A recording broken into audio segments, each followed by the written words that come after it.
1944. Allied pilots are dominating European skies. Mustangs, Spitfires, Thunderbolts. They're good. They're fast. And then they see something that shouldn't exist. It comes out of nowhere.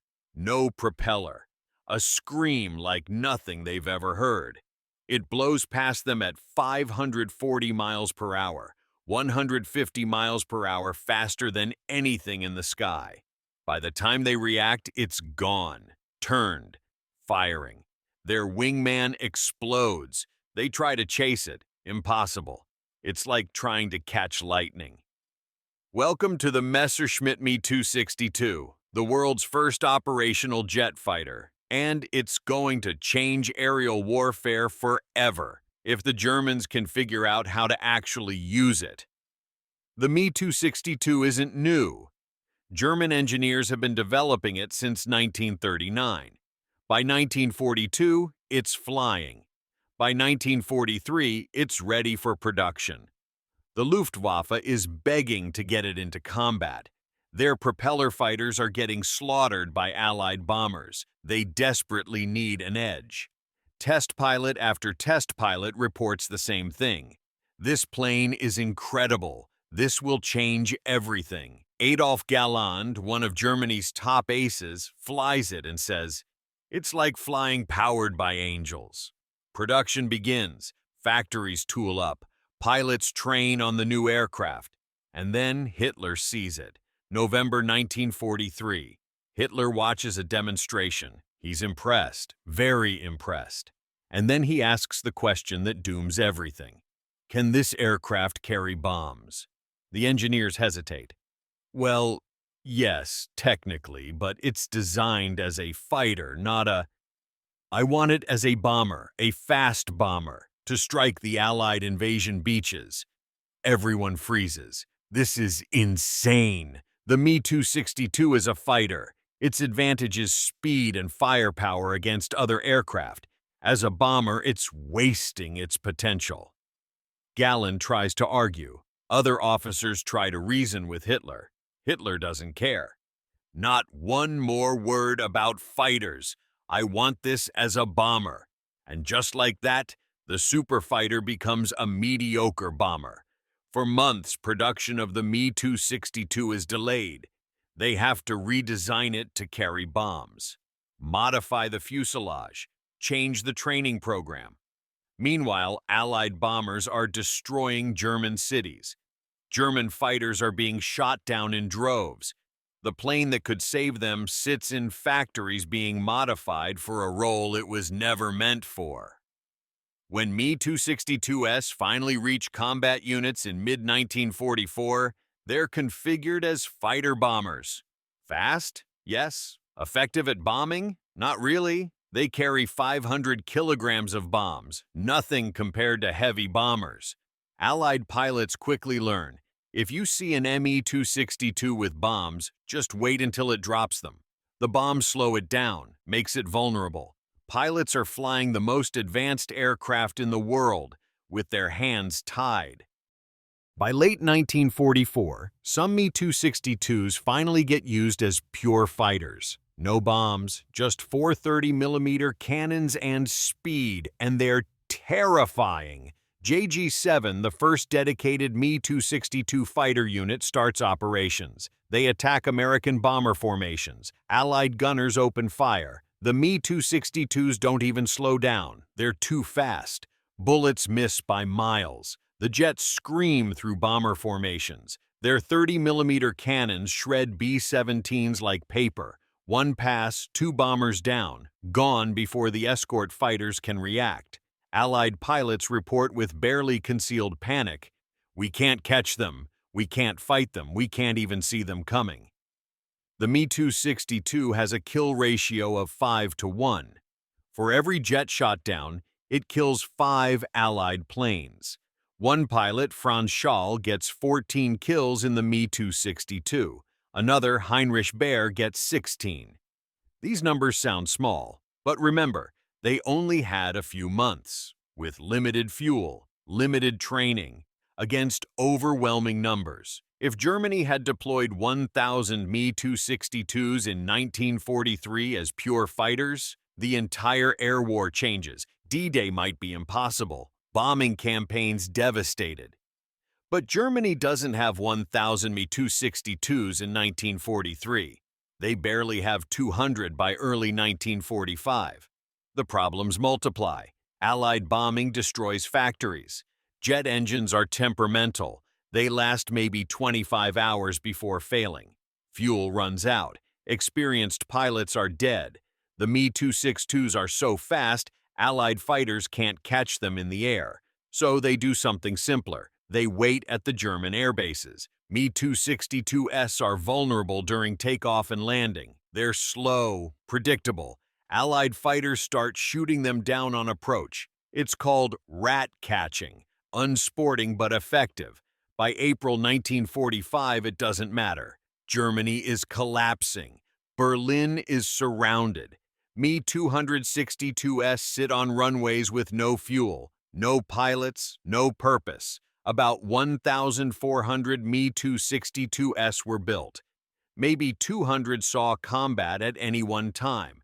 They shot down over 500 Allied aircraft, proved jet propulsion was the future. But they couldn't change the outcome. The war was already lost. After the war, Allied investigators swarm German airfields. They dissect every Me-262 they can find. American engineers study the swept-wing design, the engine technology, the aerodynamics. Within 5 years, the U.S. has the F-86 Sabre. The Soviets have the MiG-15, both directly influenced by the Me-262. Korea, Vietnam. Every jet fighter since owes something to this design. The Me-262 lost the war, but it won the future. It proved that propeller-driven fighters were obsolete, that jet engines were the path forward, that speed changes everything. One plane, too advanced for its time, sabotaged by political interference, arriving too late to matter, and yet it changed aerial warfare forever. Every fighter jet screaming through the sky today, it started here. In the desperate final years of a losing war, German engineers built the future. They just couldn't save their present. September 8, 1944, London, 6:43 p.m. People hear nothing. No air raid sirens, no engine sounds, no warning. Then, without warning, a massive explosion. An entire city block disappears. 3 people dead, 17 injured. 5 seconds after the explosion, people hear a strange sound in the sky, a sonic boom, something traveling faster than sound itself. What the hell just hit them? The British government has no idea. They call it a gas main explosion. Keep it quiet, don't cause panic. But they know the truth. The Germans have just deployed a weapon that shouldn't exist. A rocket, launched from 200 miles away. That goes to the edge of space before falling on its target at 3,500 miles per hour. There's no defense against it, no way to shoot it down, no way to even detect it coming. You just die. Without warning, welcome to the V2 rocket, Vengeance Weapon 2, Hitler's last desperate attempt to win the war, and accidentally the first step to the moon. This story doesn't start with Hitler. It starts with a teenager reading science fiction. Wernher von Brown, 1925, age 13, reading Hermann Oberth's book about space travel, about rockets that could reach the stars. He becomes obsessed, studies physics, mathematics, engineering, dreams of space travel, 1930s. He joins the German military rocket program, not because he's a Nazi, but because they're the only ones with money for rocket research. His dream, build a rocket that can reach space, maybe even orbit Earth, eventually reach the moon. The German military has a different dream, build a rocket that can hit London. Von Braun makes a deal with the devil. He'll build their weapon. But the research will take humanity to space. By 1942, his team has it. the A4 rocket, later renamed V2. It's beautiful, terrifying, revolutionary, 46 feet tall, liquid oxygen and alcohol fuel, reaches an altitude of 55 miles, the edge of space, first man-made object to do so. October 3, 1942, the first successful test launch. The rocket goes up, goes exactly where they aimed it, comes down. Von Braun's deputy turns to him and says, "Do you realize what we accomplished today? We've invented the spaceship." Von Braun replies, "Today the spaceship was born, but right now it's Hitler's weapon. Hitler is desperate. D-Day has succeeded. Germany is losing. He needs a miracle weapon. The V2 is it. Start production, full scale, now." There's a problem. V2s are complex. Each one requires precision engineering, thousands of parts. Solution? Slave labor. The Nazis build a massive underground factory called Mittelbau-Dora. They bring in 60,000 concentration camp prisoners. The conditions are hell. People work 18-hour shifts in tunnels, no sunlight, minimal food, brutal guards. More people die building the V2s than are killed by them. Let that sink in. 20,000 prisoners die in the factories. The V2s kill about 9,000 people in attacks. Von Braun knows about the conditions. He visits the factory. He sees the prisoners. He does nothing. Years later, he'll claim he didn't know how bad it was, that he was powerless. He's lying. He knew. He prioritized his rockets over human lives. Between September 1944 and March 1945, Germany launches over 3,000 V2s, mostly at London and Antwerp. They're terrifying, devastating, but strategically, almost useless. Each V2 costs as much as a bomber, delivers 1 ton of explosives. A bomber delivers more repeatedly and comes back. The V2 is a technical marvel and a strategic disaster. April 1945. Germany is collapsing, the Allies are coming, the Soviets are coming, and everyone wants the V2 technology. And the scientists who built it. Von Braun sees the writing on the wall. He'd rather surrender to the Americans than the Soviets. He gathers his top engineers. They destroy documents, hide blueprints, and flee south. May 2, 1945. Von Braun's brother approaches American troops with a message. "We're the rocket scientists. We want to surrender. The Americans can't believe their luck. They've captured the architect of the V2 program. Operation Paperclip begins, a secret program to bring German scientists to America, quietly, without asking too many questions about their Nazi past." The Soviets get the factories, some engineers, hardware, but America gets von Braun and his team and the knowledge. The space race is born before the war even ends. 1945 to 1960, von Braun goes to America, works for the U.S. Army, then NASA. The V2 technology becomes everything. The Redstone rocket, the Jupiter, the Saturn V. Soviet engineers working from captured V2s build the R-7. It launches Sputnik, then Yuri Gagarin. Every rocket in the early space program, American-Soviet, is a direct descendant of the V2. July 16, 1969. Apollo 11 launches on a Saturn V rocket, designed by Wernher von Braun, July 20, 1969.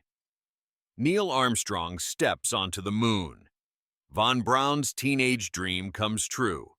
The spaceship he imagined in 1925. The technology he developed as a weapon in 1942. It carried humanity to another world. Here's the impossible moral question. Was it worth it? 20,000 people died building V2s in slave labor camps. Thousands more killed by the attacks. But that same technology gave us satellites, weather prediction, GPS communications, space exploration, moon landings. Von Braun spent his later life as America's cheerful space advocate, on TV, designing Disney rides about space, never truly answering for the slave labor. He died in 1977, celebrated as a hero of the space age. The dark parts quietly forgotten. The V2 is humanity at its best and worst. Brilliant engineering in service of destruction. A weapon of terror that became a bridge to the stars. We reached space on a ladder built by slaves. Designed by a man who made a deal with monsters. That's the V2's legacy. Triumph and horror. Progress and shame. The rocket that killed thousands and carried us to the moon. Every time you use GPS, every time you watch satellite TV, every time you see images from Mars, thank the V2 and remember its cost. 1942. The Atlantic Ocean is a graveyard. German U-boats are sinking Allied ships faster than they can be built. Convoys crossing from America to Britain are getting slaughtered. The problem?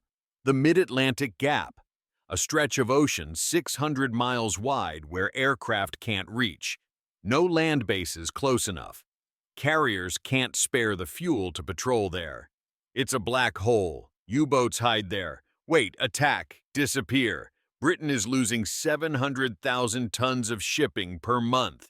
At this rate, they'll starve. They'll run out of fuel. They'll lose the war. Churchill is desperate for solutions. Any solution. And then Jeffrey Pike walks into a meeting with the most insane idea anyone has ever heard.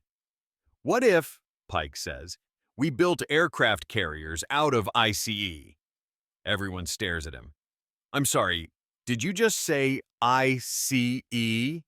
Yes, ice, frozen water, mixed with wood pulp, nearly indestructible, unsinkable, and we can build them massive. The room is silent. Someone needs to say it's crazy. Instead, Churchill leans forward. Tell me more. Jeffrey Pike is eccentric, brilliant, completely unhinged. The kind of guy who has ideas that are either genius or insane. Sometimes both. His pitch is actually logical, terrifyingly logical. Steel is scarce.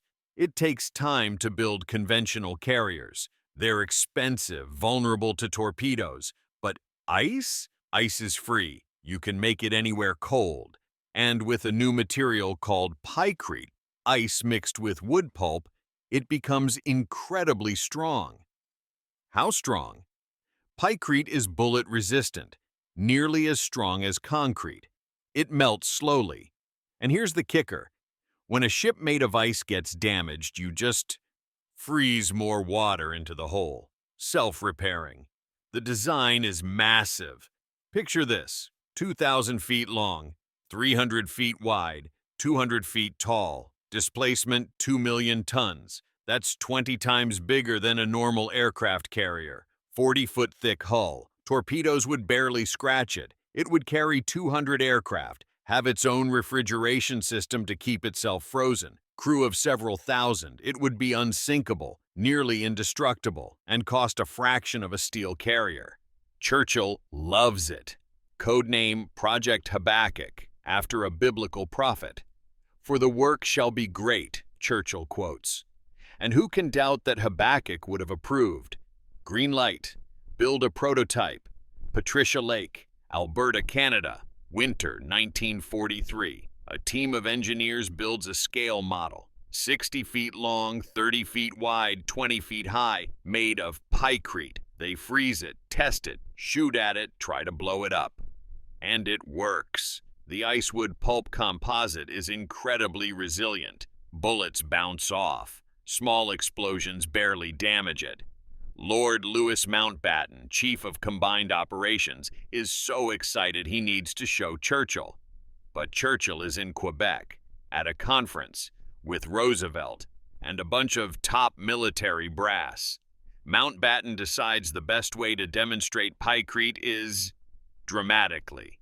He walks into the conference room, pulls out 2 blocks, 1, regular ice, 2, pykrete. He pulls out a pistol.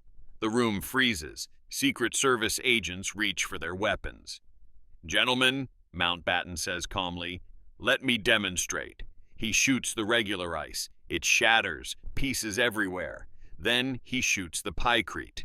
The bullet bounces off, ricochets around the room, nearly hits someone. Everyone dives for cover. Roosevelt probably has a heart attack. Churchill laughs like a maniac. But the point is made. Pykrete is strong. The project is approved. Build the full-size ship. And then, the engineers actually start calculating what it would take. Problem 1. Refrigeration. Keeping 2 million tons of ice frozen requires massive cooling systems. We're talking 8,000 tons of refrigeration equipment, running constantly. Problem 2. Construction time. Even with ice, building something this massive would take months, maybe a year. You need massive facilities, specialized equipment. Problem 3. Speed. The ship would be slow, maybe 7 knots, slower than the convoys it's supposed to protect. Problem 4. Maneuverability. It would take forever to turn, like trying to steer a frozen island. Problem 5. Location. Where do you build it? Needs to stay cold. Northern Canada? Too far from the action. The Arctic? Logistically impossible. Problem 6. Cost. Yes, ice is free, but the refrigeration, the construction facilities, the time? Suddenly, it's not that much cheaper than a steel carrier. And here's the final nail. By mid-1943, the U-boat threat is decreasing.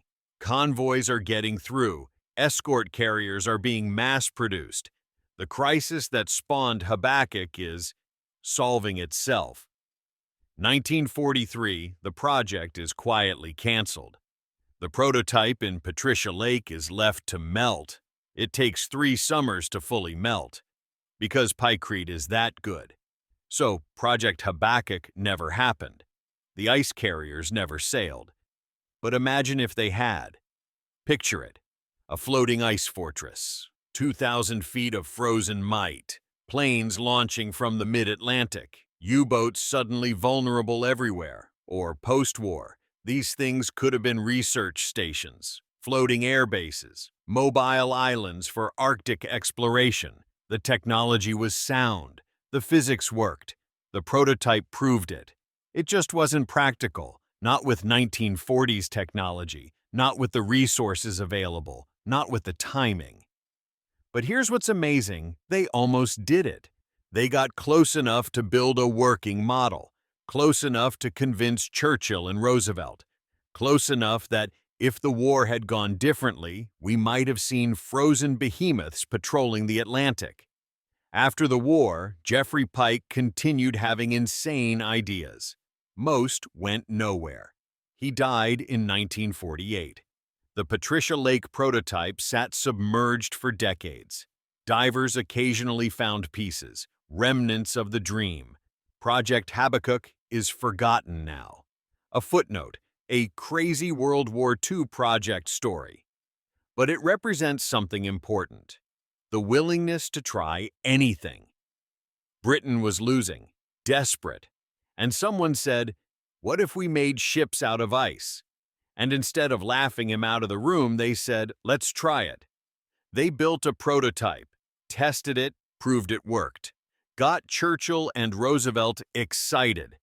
It didn't happen, but it could have. And that's the beauty of it.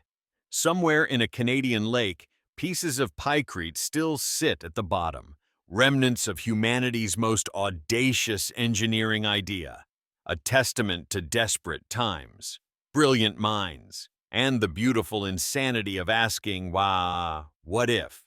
The ice carrier that never was, but almost could have been. That's Habakkuk. The most British solution to a naval problem ever conceived. Build it out of frozen tea. August 2nd, 1939. Albert Einstein signs a letter, 2 pages, addressed to President Franklin Roosevelt. Einstein doesn't write it. He doesn't even want to sign it. But physicist Leo Szilard convinces him, if we don't tell Roosevelt, Hitler gets the bomb first.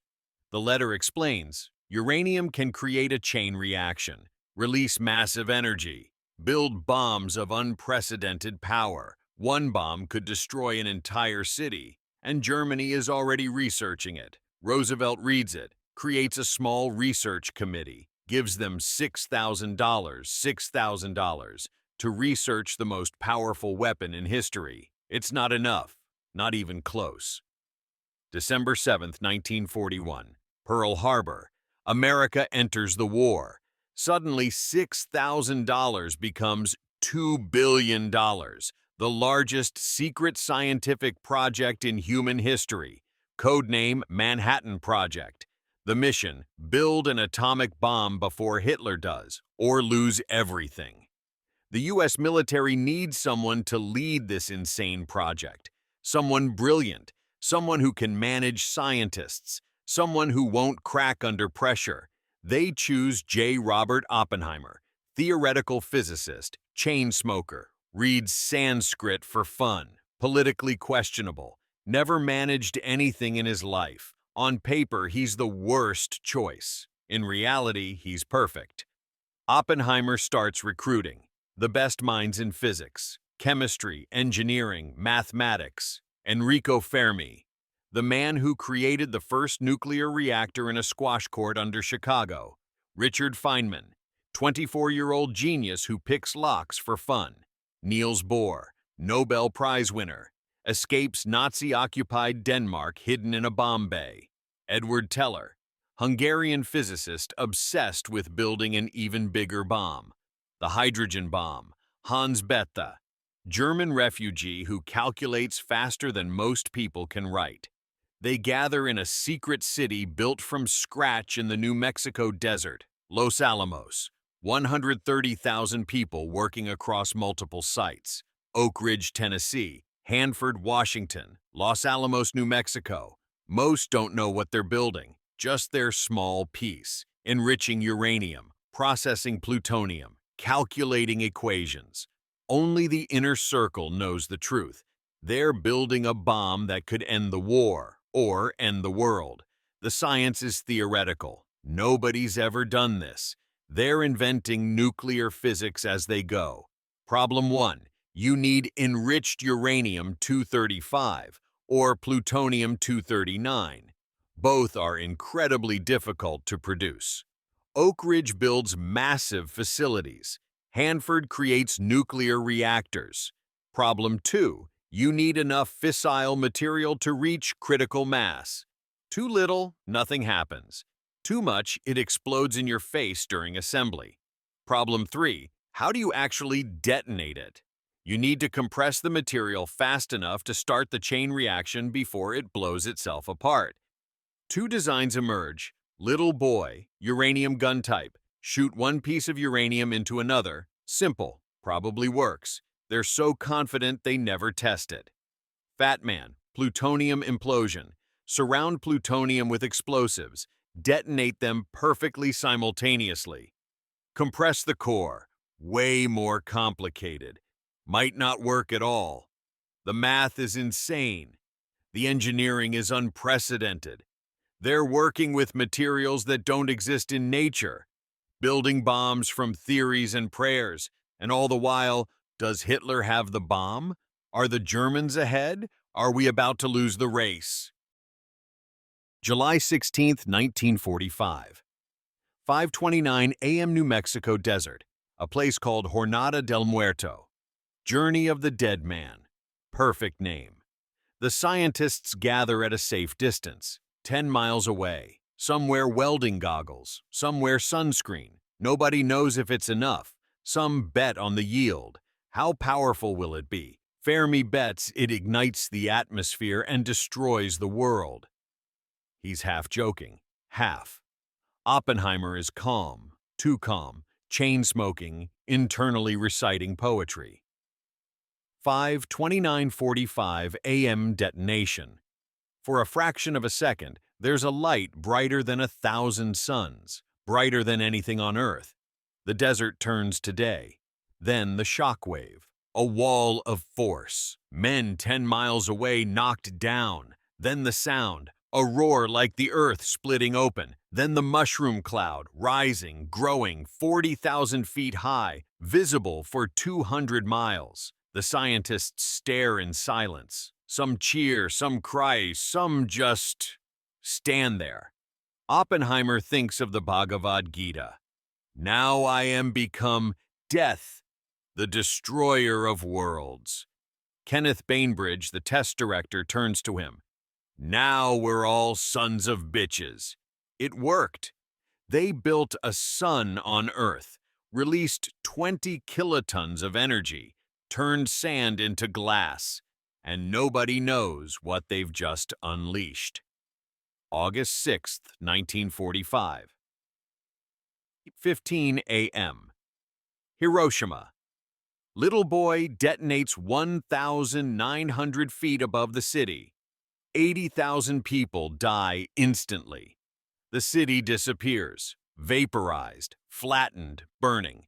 August 9th, 1945. 11:02 a.m. Nagasaki. Fat Man detonates. 40,000 more dead instantly. August 15th, 1945. Japan surrenders. The war is over. The Manhattan Project worked. It ended the war, saved potentially millions of lives that would have been lost in an invasion. But at what cost? By the end of 1945, over 200,000 people are dead from the bombs and radiation. Civilians, children, families. The scientists grapple with what they've done. Some, like Oppenheimer, become advocates for nuclear control. Others, like Teller, push for more weapons. The Soviet Union rushes to build their own bomb. They succeed in 1949.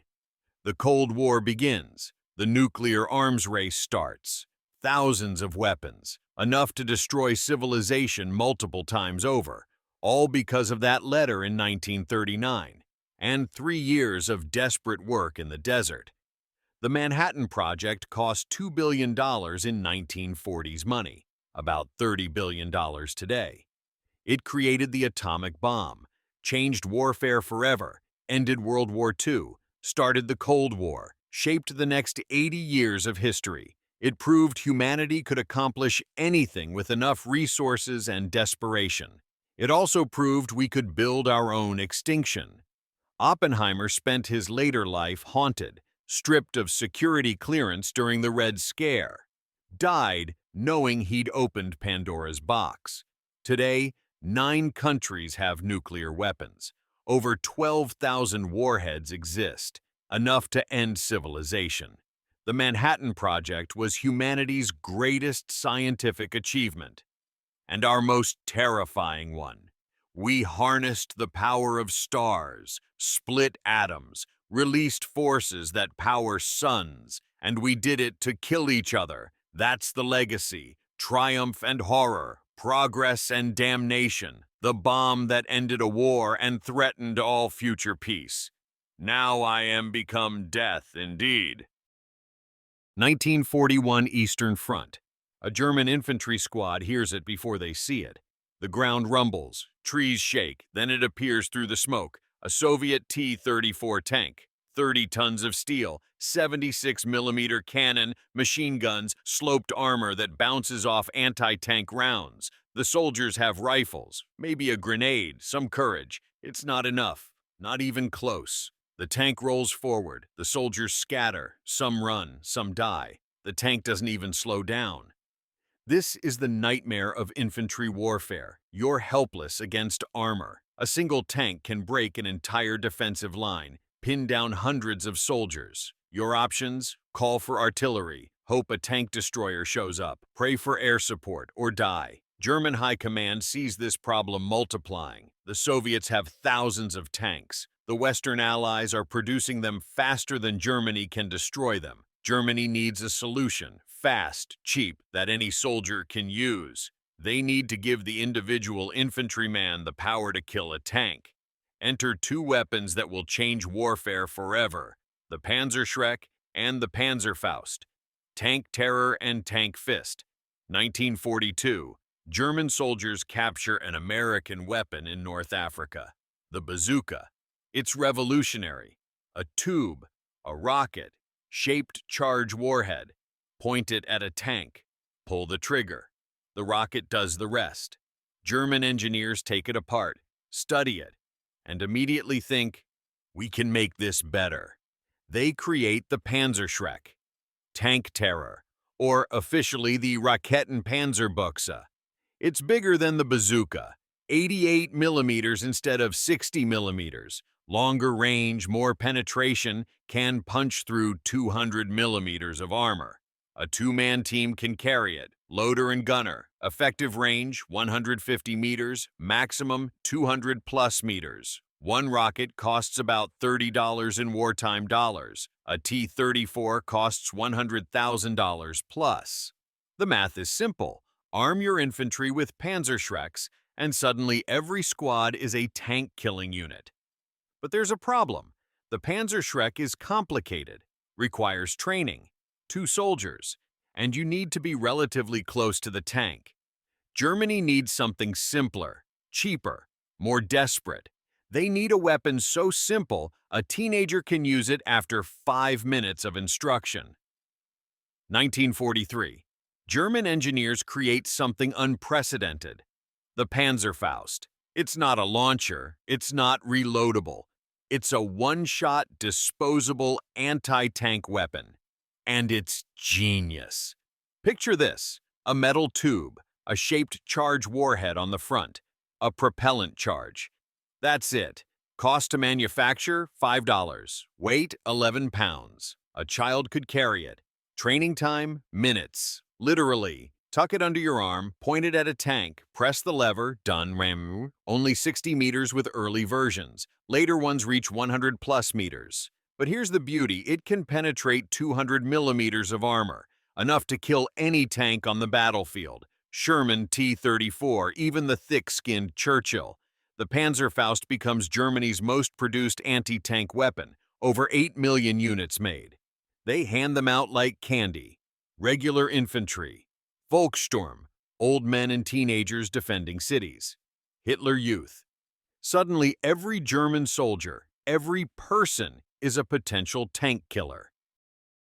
Berlin, 1945. Soviet tanks roll into the city. They expect broken resistance, easy victory. Instead, they face a nightmare. Every building, every alley, every rubble pile could hide someone with a Panzerfaust. Soviet tank crews are terrified. They button up, advance slowly, infantry screens everywhere. A teenager in a basement window fires. A T-34 explodes. The kid disappears into the rubble. Another tank, another Panzerfaust, another kill. The Soviets lose hundreds of tanks in urban combat. Not to other tanks, not to artillery, to infantrymen with $5 tubes. This is the revolution. Armor is no longer invincible. The common soldier now has the power to destroy the most expensive military asset on the battlefield. Allied tankers develop tactics. Never advance alone. Always have infantry support. Watch the flanks, watch the windows, watch everything. Post-war analysis shows Panzerfausts and Panzerschrecks knocked out thousands of Allied tanks. More than German tanks did, more than anti-tank guns. Simple weapons, cheap weapons, in the hands of desperate soldiers, changed the entire dynamic of armored warfare. The war ends. The Allies capture warehouses full of Panzerfausts and Panzerschrecks. They take them home, study them, copy them. Soviet Union creates the RPG series, RPG-2, RPG-7, direct descendants of the Panzerschreck concept. United States develops the M72 LAW, a disposable anti-tank weapon, basically an American Panzerfaust. Every modern anti-tank weapon traces back to these German designs. The RPG-7, used in every conflict since 1961. Afghanistan, Iraq, Syria, Vietnam, over 9 million produced. The Panzerschreck's grandchild.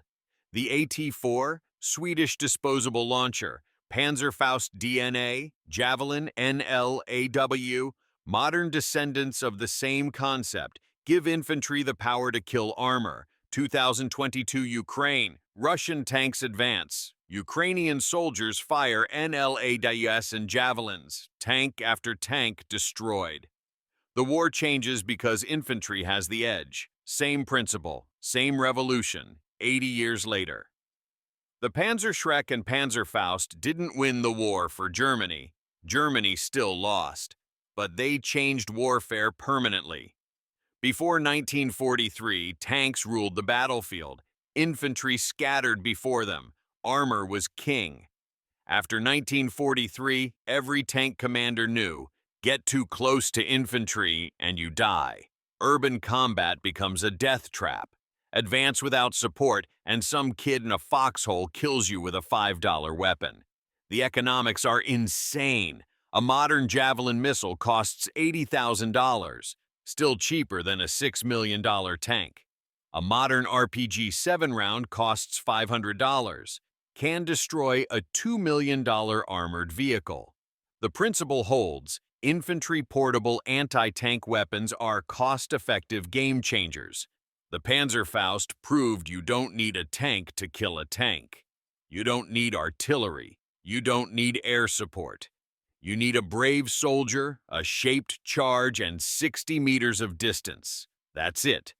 That's the revolution. Two German weapons, born from desperation, produced by the millions, used by teenagers and veterans alike. They didn't save Germany, but they defined infantry warfare for the next century. Every RP, every LAW, every shoulder-fired anti-tank weapon in existence owes its existence to a desperate idea. Give the foot soldier the power to kill the machine, and it worked too well.